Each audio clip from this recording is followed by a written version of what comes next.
25 जून 2026 या दिवशी अजून एक नवीन नोटिफिकेशन आलेले आहे आयोगाकडनं. आणि त्या नोटिफिकेशन मध्ये आयोगानं खूप खबरदारी आणि काळजी घेतलेली आहे विद्यार्थ्यांची. आणि ती म्हणजेच काय, आयोग या असणाऱ्या एमपीएससीच्या अंतर्गत ज्या परीक्षा होतात त्या सगळ्या परीक्षा वर्षातून 2 वेळा किंवा त्यापेक्षा जास्त घेण्याच्या बाबतीमध्ये नोटिफिकेशन आता रिलीज करतोय. काय आहे संपूर्ण मुद्दा हे आपण या ठिकाणी डिस्कस करूया.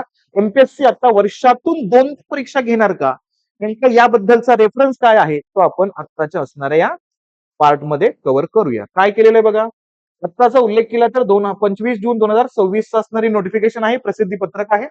विषय काय मेन्शन केला याच्यामध्ये पहा, महाराष्ट्र नागरी सेवा राजपत्रित गट अ गट ब संयुक्त पूर्व परीक्षा, महाराष्ट्र गट ब अराजपत्रित सेवा पूर्व परीक्षा, महाराष्ट्र गट क सेवा पूर्व परीक्षा या वर्षातून 2 किंवा अधिक वेळा घेण्याबाबतचा असणारा रेफरन्स या ठिकाणी मेन्शन केलेला आहे. एका ठिकाणी राज्यसेवेतून ऑप्शनल ड्रॉप केला जातो, दुसरीकडे हेच त्या ठिकाणी सांगितलं जातं की प्रत्यक्षात वर्षातून 2-2 वेळा असे असणारे एक्झाम त्या ठिकाणी कंडक्ट केले जाणार आहेत. एक पॉझिटिव्ह असणार मूळ तर दिसतोय आपल्याला की 2 वेळा जर या ठिकाणी एक्झाम होत असतील तर जास्तीत जास्त विद्यार्थ्यांना संधी याच्यामध्ये मिळू शकते. आणि दुसरा उल्लेख केला तर काय म्हणतात तिथं बघा, सद्यस्थितीत महाराष्ट्र राज्य नागरी सेवा राजपत्रित गट अ गट ब संयुक्त पूर्व परीक्षा, महाराष्ट्र गट ब अराजपत्रित सेवा पूर्व परीक्षा, महाराष्ट्र गट क सेवा पूर्व परीक्षा या तीनही परीक्षा वर्षातून केवळ एकदा होतात. पूर्व परीक्षेला उपस्थित राहणाऱ्या उमेदवारापैकी बहुतांश उमेदवार मुख्य परीक्षा करता पात्र ठरत नाहीत. ती सदर उमेदवार सातत्याने आयोगाच्या उपरोक्त परीक्षांची तयारी करतात.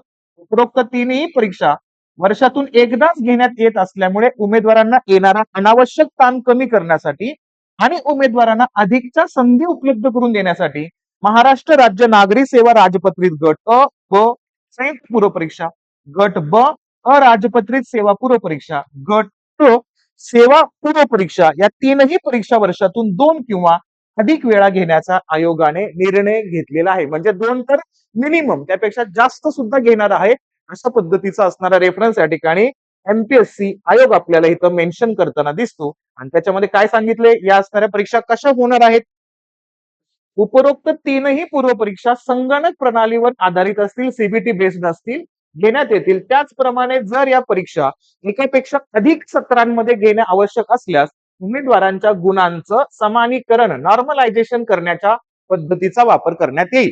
जिथं आपण सरळ सेवांच्या असणाऱ्या परीक्षांचा उल्लेख करतो तिथं त्याच पद्धतीने, कारण वेगवेगळ्या शिफ्ट मध्ये एक्झाम होते आणि त्या अनुषंगाने नॉर्मलायझेशनच्या माध्यमातून तिथं मेरिट लागलं जाईल. अशा पद्धतीचं नॉर्मलायझेशनची पद्धत इथं एमपीएससी अंतर्गत सुद्धा इथे येणार आहे. आणि याचा उल्लेख करत असताना याप्रमाणे संबंधित सेवेच्या घेण्यात आलेल्या 2 किंवा अधिक पूर्व परीक्षांपैकी कोणत्याही एका परीक्षेतून पात्र ठरणाऱ्या सर्व उमेदवारांना त्या वर्षीच्या संबंधित सेवेच्या मुख्य परीक्षेसाठी पात्र ठरवण्यात येईल. आता खूप महत्वाचा मुद्दा आहे, प्री तुम्ही 2 किंवा जास्त वेळेस देऊ शकता, पण मेन्स तुम्हाला एकदाच द्यायचे, हे लक्षात घ्यायचं.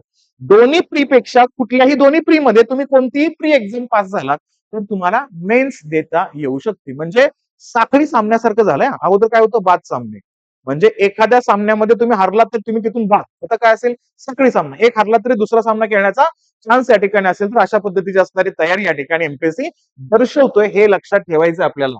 सोबत पाहिलं तर संबंधित सेवेची मुख्य परीक्षा वर्षातून एकदाच घेण्यात येईल, मेन्स एकदाच असेल, लक्षात ठेवायचं.